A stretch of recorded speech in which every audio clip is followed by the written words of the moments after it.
This is Mark Bruce with Fit Strength Performance, and I want to talk about how to get better depth on your squat when you have limited ankle mobility.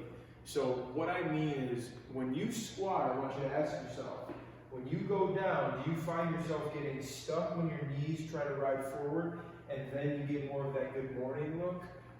Because if that's the case, there are things that you can do or things you can implement into your training so you don't have to spend hours working on ankle mobility, doing various calf stretches, because at the end of the day, the goal when you get into the weight room is to train. So we don't want to spend hours and hours and hours just doing ankle mobility drills just because you have poor depth on your squat. So when you get into the weight room, I want you to ask yourself, when I squat, can I sit back, let my knees push forward, without my heels coming off the ground, and so I don't get that good morning?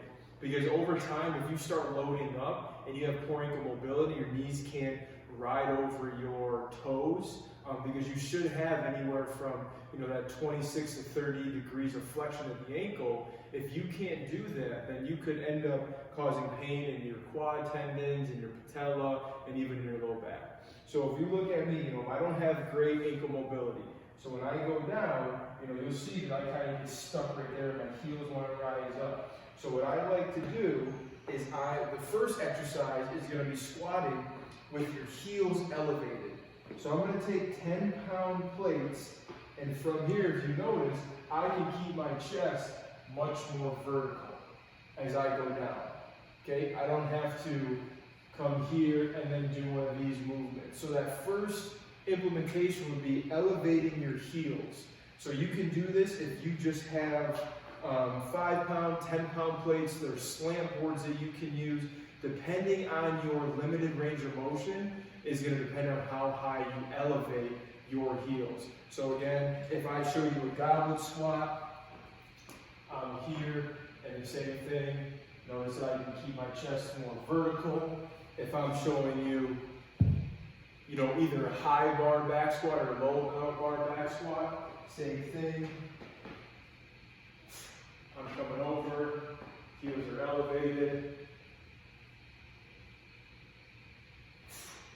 Okay?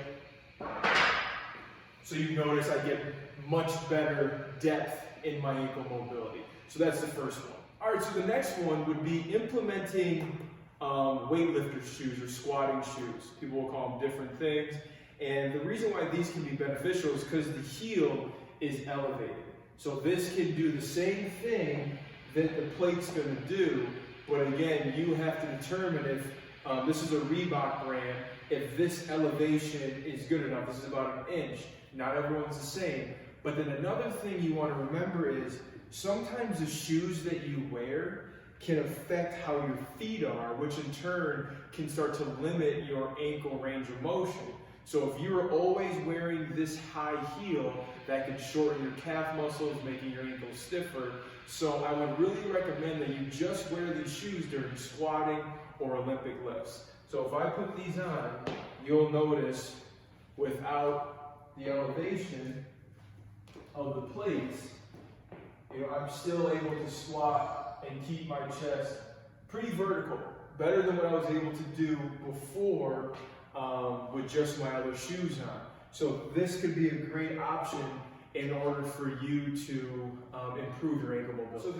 So the third implementation would be switching from a high bar back squat to a low bar back squat. Now, if you're a beginner, I would 100% say with certainty, start with your goblet squats, work on ankle mobility, elevate your heels if you're really struggling getting good depth and you're feeling discomfort in your knee or back. But if you're someone who's a little more advanced and you've been squatting for a long time and you do like the barbell, what I'm going to suggest is move from that high bar back squat, because that high bar back squat is going to result into you keeping that chest way more vertical.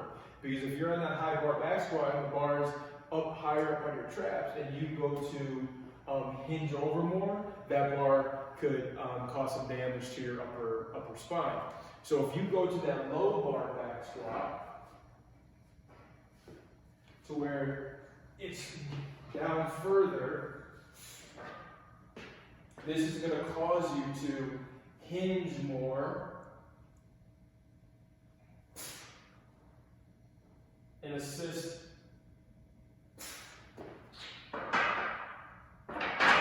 And that low bar back squat is going to cause you to hinge and assist with limited ankle mobility and cause you to sit deeper into your hips. You know, you may see power lifters perform this way, and a lot of times, you know, they may have a wider stance to assist with poor ankle mobility, but that is also another squat variation that you can do if you have limitations with your ankle mobility.